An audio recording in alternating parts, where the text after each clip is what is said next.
2025년 12월 14일 한국은행이 뱅크런 대비 긴급 여신 제도를 도입한다고 발표했습니다.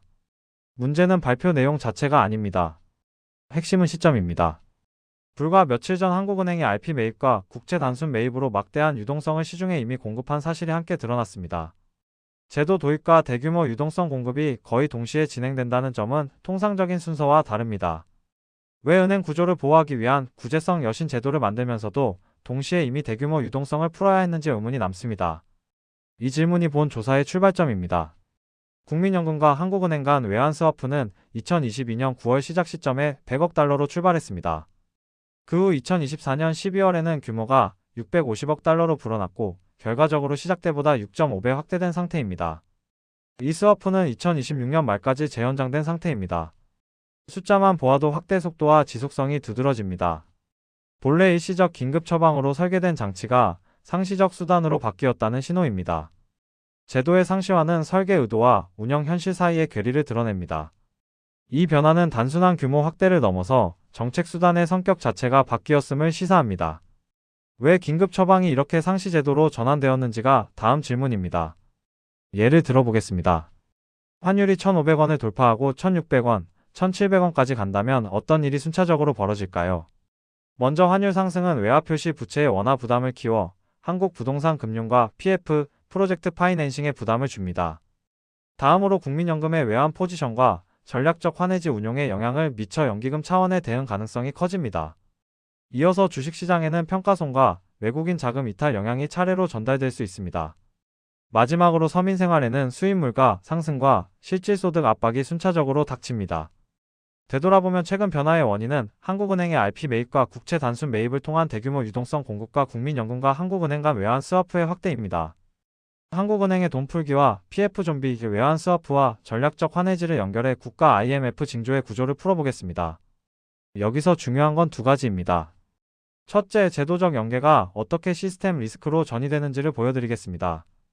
둘째, 개인이 바로 쓸 수 있는 생존 매뉴얼과 체크리스트를 제시하겠습니다. 이후 섹션에서 제시할 점검 항목과 루틴은 오늘부터 실행 가능한 형태로 정리되어 있습니다. 원달러 환율이 1,480원입니다. 이 수치는 외환위기 이후 월간 기준 최고 수준입니다. 동시대의 코스피는 한때 4,221포인트라는 사상 최고를 기록한 뒤 등락을 반복했고 현재는 4,000선을 간신히 지키고 있습니다. 보통 환율이 급등하면 주식에는 부담이 되는 신호로 해석됩니다. 그런데 지금은 고환율과 고지수가 함께 존재하는 드문 구도가 나타나고 있습니다. 이 조합은 통상적인 상관관계와 다릅니다. 결과적으로 시장은 평상시의 규칙으로 쉽게 해석되지 않습니다. 이 모순적 조합은 시장 참여자에게 평상시와 다른 이상한 신호를 던지고 있습니다. 질문을 던지면 답이 곧바로 나오지 않습니다. 결국 같은 순간이 서로 다른 해석을 낳고 있습니다. 언론 보도는 비교적 긍정적입니다. 국민연금 수익률 역대 최고라는 보도와 외환 보유액 4,156억 달러로 세계 9위 순 대외 채권국이라는 보도가 반복됩니다. 여기서 중요한 건 두 가지입니다. 첫째, 이 두 가지 지표는 안정성의 상징으로 소비됩니다. 둘째, 외형적 수치가 부각되면 내부적 연관관계와 잠재적 취약점은 덜 부각될 가능성이 큽니다. 언론의 외형적 강조만으로 상황을 낙관하기는 어렵습니다. 표면상의 안정감과 구조적 위험은 다를 수 있습니다. 따라서 외형 지표가 높다는 사실만으로 모든 판단을 끝내면 안 됩니다. 정말 안정적이라면 외환 스와프를 3년째 연장하며 650억 달러까지 키울 이유가 없습니다. 반대로 보면 이렇게 정리됩니다. 스와프를 지속적으로 확대 연장한 사실 자체가 단기적 외환 수단이 사실상 구조적 정책 수단으로 자리 잡았다는 신호입니다. 겉으로는 외환 보유액 규모와 연금 수익률이 높게 보이는 상황입니다. 그러나 정책 수단의 성격 변화는 장기적 안정성에 대한 의문을 남깁니다. 다시 말해 외형적 숫자만으로 모든 것을 판단하기에는 한계가 있습니다. 현재의 외형 지표와 정책 행태를 함께 봐야만 전체 그림이 보입니다. 따라서 단편적 수치에 안주하지 말고 연결고리를 점검해야 합니다. 국민연금의 해외 주식 수익률은 34.32%이고 해외 채권은 17.14%입니다. 미국 S&P 500 지수는 23% 상승했고 나스닥은 29% 올랐습니다.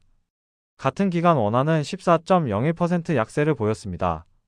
이 세 가지 요소가 국민연금의 높은 수익률을 설명하는 주요 축입니다. 한번 정리하겠습니다. 최근 수익의 큰 부분은 미국 증시의 급등과 원화 약세의 결합에서 기인합니다. 따라서 수익률의 지속 가능성은 이들 외부 요인에 크게 의존합니다. 최근 변화의 원인은 미국 증시 급등과 원화 약세의 결합입니다. 핵심은 이겁니다. 정부가 외환 보유 대신 국민연금이라는 장기 자금을 환율 방어의 실질 용도로 활용하는 상황은 개인 재무의 비유로도 설명됩니다. 연봉 5천만 원에 통장 1억 원이 있지만 퇴직연금 1억 원까지 끌어다 친구 전세금 2억 원을 빌려주는 비유와 유사합니다. 이 사례는 공적연금 자산이 원래 목적과 다른 용도로 쓰일 때 발생하는 모순을 와닿게 합니다. 오늘부터 실행할 점검 루틴은 다음과 같습니다. 외환 보유액과 스와프 연장 현황을 공시로 확인합니다. 국민연금 수익 구성에서 미국 시장 노출과 환율 영향 비중을 점검합니다. 개인 자산의 환율 민감도를 살펴보고 퇴직연금 운용 내역을 정기적으로 확인하는 계기판을 만듭니다. 한국은행 RP 잔액이 2025년 1분기 0.5조 원에서 4분기 6.5조 원으로 13배 급증했습니다. 먼저 구조부터 보겠습니다. 중앙은행이 RP 잔액을 이렇게 크게 늘린다는 것은 단기 유동성을 대거 공급했다는 신호입니다. 여기에 국채 단순 매입 1.5조 원을 더하면 단순 계산으로 시중 유동성 확대 효과가 배가 됩니다.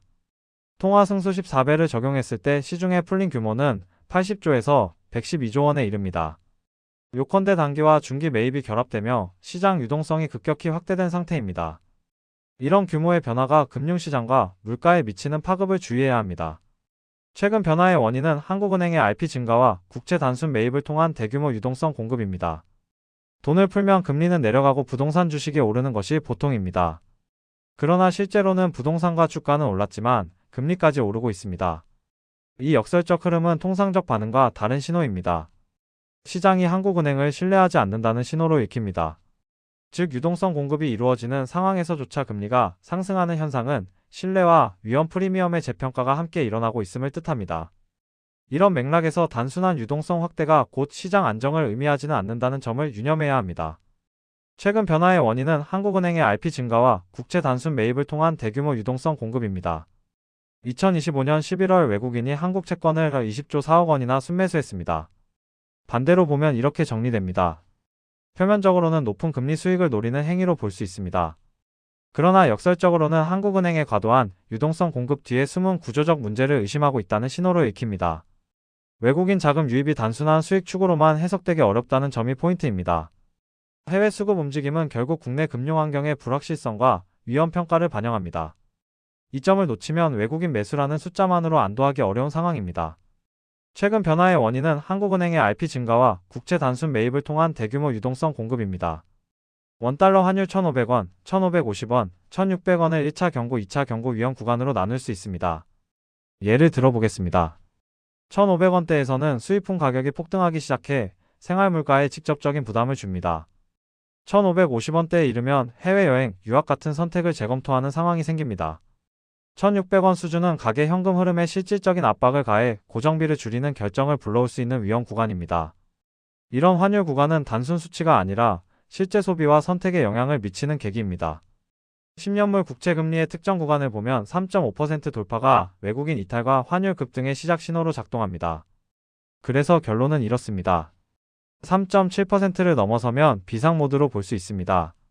이를 투자 결정을 위한 룰로 바꾸면 다음과 같은 단계가 됩니다. 첫째, 금리 3.5% 돌파 시 달러 자산 비중을 20%에서 30%로 높이는 기준을 적용합니다. 둘째, 금리가 더 오르면 달러 비중을 30%에서 40% 구간으로 확대합니다. 셋째, 금리가 3.7%를 넘어서면 달러 비중을 점진적으로 50%까지 올리는 지표로 삼습니다. 이렇게 계기판을 일상적인 투자 루틴으로 전환하면 시장 변동에 대해 즉각적이고 규칙적인 대응이 가능합니다. 낯선 신호가 보입니다. 2022년에 발견해 치료할 수 있었던 환자가 4년간 진통제만 맞다 전이된 말기 암으로 바뀐 사례를 떠올리게 합니다. 먼저 구조부터 보겠습니다. 시행사들은 이자만 갚는 식으로 시간을 벌다가 결국 깡통이 되고 있습니다. 땅을 팔아도 회수액보다 더 많은 손실이 나는 현재의 좀비 PF 구조가 완성되었습니다. 이 구조에서는 정상적인 프로젝트 상환이나 투자 회수가 사실상 막히며 신규 투자 유입이 급감합니다. 금융기관은 부실을 떠안은 채 연명하려고 추가 대출과 단기 유동성을 계속 투입하게 됩니다. 이렇게 단기 처방을 이어가면 부실이 가려질 뿐이며 결국 같은 자리를 맴도는 악순환으로 고착됩니다. 한국은행이 쏟아부은 80조 원 이상의 유동성이 엉뚱한 곳으로 흘러가고 있습니다. 이 자금이 실물 경제나 주식시장으로 충분히 흘러들어가지 못하고 PF 좀비가 형성한 블랙홀이 되어 빨아들이는 모습입니다. 표면적으로는 일부 지역, 특히 강남 아파트 가격이 급등하는 현상이 나타납니다. 그러나 그 안팎을 들여다보면 회복으로 연결되지 않는 부실이 누적되고 있습니다. 결국 유동성은 실물 회복으로 전환되지 못한 채 부실 축적의 기반이 되고 있습니다. 이러한 현상은 자금의 배분이 생산적 투자보다 부실 자산을 떠받치는 방향으로 흐르고 있음을 보여줍니다. 버티기를 택하면 어떤 경로가 열릴까요? 먼저 구조부터 보겠습니다. 지금처럼 구조 조정을 미루면 2026년 상반기에는 국민연금이 한국 채권을 매수하며 금리가 일시 안정되는 효과가 나타납니다. 그러나 하반기에는 국민연금의 투자 여력이 소진되면 외국인 자금 이탈이 시작되고 환율은 1,500원 선을 돌파합니다. 이어서 2027년에는 PF의 연쇄 붕괴가 현실화하며 은행들의 자본이 잠식되어 한국판 SVB 사태와 유사한 악화 국면으로 전개될 위험이 커집니다. 그 결과 환율은 1,600에서 1,700원대까지 치솟고 수입 물가가 폭등하며 서민들의 생활고가 심화됩니다. 이 경로는 문제를 미루는 선택이 결국 더 큰 충격으로 이어진다는 점을 분명히 합니다. 지금 구조 조정을 실행하면 반대의 경로가 펼쳐집니다. 예를 들어보겠습니다. 즉시 구조 조정을 하면 2026년 상반기에 PF 일부 부실이 처리되고 건설사 3에서 5곳이 워크아웃을 겪습니다. 이 과정에서 부동산은 단기적으로 10에서 15% 하락하는 충격을 받습니다. 하지만 그 충격을 견디면 하반기에는 외국인 신뢰가 회복되고 환율이 1,400원대에 진입하는 전환점이 옵니다. 2027년에는 재개발과 양질의 일자리 창출로 경제가 정상화 궤도에 오를 가능성이 높아집니다. 단기 고통을 감수하면 중장기 회복으로 연결되는 경로입니다. 2022년의 선택이 현재를 만들었습니다. 2022년 전 세계가 금리를 올리며 구조조정에 나설 때 한국은행은 둔촌주공 재건축을 살리기 위해 오히려 돈을 풀었고 그 결과 둔촌주공은 살렸지만 강남 집값 폭등, PF 좀비와 구조조정 골든타임 상실이라는 위기의 뿌리가 그때 이미 심어졌습니다. 핵심은 2022년의 선택이 지금의 위기 기반을 만들었다는 점입니다. 시장 환율은 안정돼 보이는 반면 외환 보유액에서 달러가 빠져나가는 신호가 관측됩니다. 국민연금은 해외 주식 투자를 위해 외환 시장에서 달러를 직접 사지 않습니다. 대신 한국은행으로부터 외환 스와프로 달러를 빌립니다. 이 방식은 외환 보유액에서 달러가 실제로 줄어드는 결과를 초래합니다. 하지만 외환을 직접 사고 파는 거래 흔적은 시장 환율상에 드러나지 않습니다. 핵심은 외환 보유액이 줄어드는 현상이 시장 환율의 표면적 안정성과 동시에 진행될 수 있다는 점입니다. 표면상 환율이 안정적이라도 내재한 자금 흐름이 활발할 수 있습니다. 전략적 환해지를 적용하면 포기하는 환차익이 발생합니다. 국민연금의 해외 자산은 약 4,855억 달러입니다. 이 가운데 최대 15%에 해당하는 금액은 약 590억 달러인 86조 원입니다. 이 금액을 환율을 미리 고정하면 환율이 상승할 때 얻을 수 있는 이익을 포기하게 됩니다. 예를 들어보겠습니다. 환율이 20원만 올라가도 연간 약 1조 7천억 원의 환차익 기회를 포기하게 됩니다. 이 수준은 구성원 1인당 약 7만 5천 원, 4인 가족 기준으로는 약 30만 원의 환차익 기회를 잃는 구조입니다. 환해지는 환위험을 줄입니다. 하지만 동시에 환율 상승이라는 유리한 상황에서의 추가 수익을 포기하게 만듭니다. 환해지를 30년간 유지하면 손실이 복리로 불어납니다. 반대로 보면 이렇게 정리됩니다. 연 5% 복리 기준으로 환차익 포기에 따른 기회 손실은 약 95조 원에 달합니다. 개인별로는 1인당 약 422만 원이 사라집니다. 이는 연금으로 치면 약 4개월치에 해당하는 금액입니다. 연령별로는 30대 약 600만 원입니다. 40대 약 400만 원입니다. 50대 약 250만 원으로 추산됩니다. 이런 누적 손실은 단순 연간 손해를 넘어 시간이 흐를수록 기하급수적으로 커집니다. 그 결과 연금의 고갈 시점이 2055년에서 2050년으로 앞당겨질 수 있습니다. 현 수급자들도 20% 삭감 위험을 겪을 수 있습니다. 해외 주요 연기금은 연금을 환율 방어에 쓰지 않았습니다. 노르웨이 연기금은 1.9조 달러를 운용합니다. 이 연기금은 미래 세대 자산 축적이 본질이라는 원칙을 따릅니다. 이 원칙은 연기금을 단기 경제정책 도구로 보지 않습니다. 따라서 수익의 3%만 지출합니다. 이 연기금은 환율 방어에 단 한 번도 동원되지 않았습니다. 일본 GPIF와 IMF 보고서는 단독 환율 개입의 효과가 며칠짜리에 불과하다고 평가합니다. 이들 경험은 연기금을 환율 방어 수단으로 쓰는 것이 비용 대비 효과가 낮다는 점을 보여줍니다. 즉 다른 주요 연기금들의 실무 경험은 연기금을 통상적인 환율 방어 수단으로 보지 않았다는 뜻입니다. 국민연금법 제1조의 목적 어디에도 환율 안정은 없습니다. 정부는 기준금리를 2.5%로 동결합니다. 재정 긴축과 구조 개혁은 미룹니다. 그 결과 가장 쉬운 방법으로 국민연금을 환율 방어의 첫 번째 카드로 쓰고 있습니다. 이로 인해 미래 연금 수익률이 깎여 나가는 구조적 문제가 누적됩니다. 한번 정리하겠습니다. 최근 변화를 만든 결정은 정부가 국민연금을 환율 방어의 첫 번째 카드로 쓰기로 한 점입니다. 법적 목적과 연기금 운영 원칙이 일치하지 않는 상황에서 정부의 선택은 향후 연금 수혜와 재정 전망에 실질적 영향을 주고 있습니다. 은행 예금 이탈 급증과 저축은행 부실 뉴스 그리고 금융감독원의 긴급 점검 발표로 뱅크런 조짐이 관측됩니다. 먼저 구조부터 보겠습니다. 첫째, 10년물 국채금리 3.5% 및 3.7%는 시장의 기준선 역할을 합니다. 이 금리 구간을 넘나들면 채권 가격과 은행 보유 자산의 변동성이 커집니다. 즉 금리 움직임이 곧 자산가치 변동으로 이어집니다. 둘째, 원달러 환율은 1,500원, 1,550원, 1,600원 세 구간으로 나누어 모니터링합니다. 각 구간의 돌파는 수입 물가와 외화 유동성 압력을 달리 나타냅니다. 환율 단계마다 체감되는 충격의 성격이 달라집니다. 셋째, 한국은행 RP 잔액은 월간 증가폭을 2조원, 3조원, 5조원 단계로 관찰합니다. 잔액이 급증할수록 단기 유동성 수요가 확대된 신호로 해석합니다. 단기 유동성 수요 확대는 시장의 기타 지표와 함께 판단해야 합니다.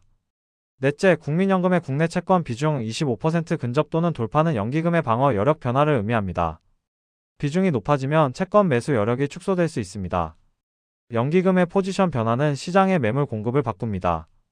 다섯 번째, 뱅크런 조짐은 은행 예금 이탈 급증과 저축은행 부실 뉴스, 그리고 금융감독원의 긴급 점검 발표를 신호로 판단합니다. 이 세 가지 신호가 동시에 나타나는지 여부를 우선 확인합니다. 동시에 포착되면 리스크 강도가 높아집니다. 여기서 중요한 건 두 가지입니다. 첫 번째, 금리와 환율 신호에 따른 자산 배분 기준입니다. 금리가 3.4% 이상이면 달러 자산 비중을 20%로 확대합니다. 금리가 3.5%를 돌파하면 달러 비중을 30에서 40% 수준으로 올립니다. 금리가 3.7%를 돌파하면 달러 비중을 50%로 확대합니다. 환율이 1,500원, 1,550원, 1,600원 각각을 돌파할 때는 순차적으로 생필품 재고 확보를 하고 해외 계획을 재검토하며 현금 흐름을 점검하고 고정비를 축소합니다. 각 단계는 위험 수준에 따라 우선순위를 조정하는 지침입니다. 두 번째, 유동성과 연기금 신호에 따른 방어 원칙입니다. 한국은행 RP 잔액이 급증하면 부동산 매도 검토와 현금 우선 전략을 취합니다. 국민연금의 국내 채권 비중이 25%를 돌파하면 방어 여력이 소진된 것으로 전제하고 자산 배분은 자율 결정하도록 합니다. 이 규칙은 외부 충격 시 유동성 확보를 우선하도록 설계되어 있습니다. 오늘부터 적용할 3단계 실행 루틴을 제시합니다. 1단계. 주일에 포털과 한국은행 기획재정부 국민연금 공시를 확인하여 환율 금리 RP 잔액 외환 스와프 한도 연간 수익률을 점검합니다. 정기 점검으로 이상 신호를 조기에 포착합니다. 2단계. 퇴직연금과 개인연금 계좌를 열고 주식형 펀드 및 ETF 비중을 늘립니다. 매달 50만원과 연 900만원 등의 자동 이체를 설정합니다. 자동 이체는 분산 투자와 규칙적 적립을 돕습니다. 3단계. 예금자 보호한도 5천만원 기준으로 예금을 분산합니다. 비상자금과 달러금 등 해외 안전자산 비중을 20에서 50% 범위로 맞춥니다. 분산은 한 곳에 리스크를 줄이는 기본 원칙입니다. 한번 정리하겠습니다. 최근 징후는 저축은행 부실 보도와 금융감독원의 긴급 점검 발표에 따른 예금 이탈 신호가 주요 촉발입니다. 2027년이면 자산 가치가 30% 이상 증발할 수 있습니다. 여기서 중요한 건 두 가지입니다. 첫째는 정부가 알아서 하겠지 하고 아무것도 하지 않는 길입니다. 이 길은 기다림에 기반합니다. 대응을 미루면 자산 포트폴리오의 취약점이 드러나기 쉽습니다. 둘째는 지금부터 경제 계기판을 점검하며 대비해 위기를 기회로 바꾸는 길입니다. 둘째 길은 단순한 불안 회피가 아닙니다. 방어적 조정과 유동성 확보와 포트폴리오 재편을 통해 손실을 줄이고 다음 기회를 잡는 준비입니다. 선택은 개인과 기관의 행동으로 즉시 드러납니다. 행동을 미루면 숫자는 현실이 됩니다. 시장에는 이미 위험 신호가 켜지고 있습니다. 환율 1,500원 돌파는 외환 수급의 압박을 드러냅니다. 외환 스와프 650억 달러는 외환 유동성의 가늠자입니다. 전략적 환해지 15%는 환위험 노출을 줄이려는 시도입니다. 한국은행 RP 잔액 급증은 단기 유동성 흡수의 징후입니다. PF 좀비는 부실 여지가 남은 프로젝트 파이낸싱을 가리킵니다. 각 항목은 서로 연결되어 있습니다. 환율의 급등은 외환 수급 압박을 만들고 외환 스와프의 규모는 그 유동성을 보여줍니다. 한국은행 RP 잔액의 증가와 외환 스와프 확대가 최근 변화를 설명하는 중심 신호입니다. 1997년 외환위기 때와 2008년 금융위기 때와 2020년 코로나 때를 보면 6개월 먼저 움직인 사람들이 달러를 사고 부동산을 정리하고 현금을 확보의 기회를 잡았습니다. 지금부터 실행할 수 있는 체크리스트입니다. 먼저 분기마다 외환 스와프 한도와 국민연금 수익률과 환율을 반드시 점검하십시오. 다음은 루틴입니다. 분기별 점검 후 포트폴리오를 조정하고 퇴직과 개인연금 가입을 재확인하며 예금 분산으로 현금 유동성을 보강하십시오. 마지막으로 실행 항목입니다. 현금성 자산을 확보하고 부동산과 주식 포지션의 리스크를 재평가하며 필요하면 단계적으로 정리하십시오. 한번 정리하겠습니다. 분기 단위 점검과 연금 및 예금 분산과 포트폴리오 조정이 당장 실행 가능한 방어입니다. 위기는 곧 기회가 될 수 있습니다. 우리는 끝까지 살아남아서 부자가 될 준비를 해야 합니다. 오늘 영상이 도움이 되셨다면 구독과 좋아요를 부탁드립니다. 영상 제작에 큰 도움이 됩니다. 경제락이었습니다.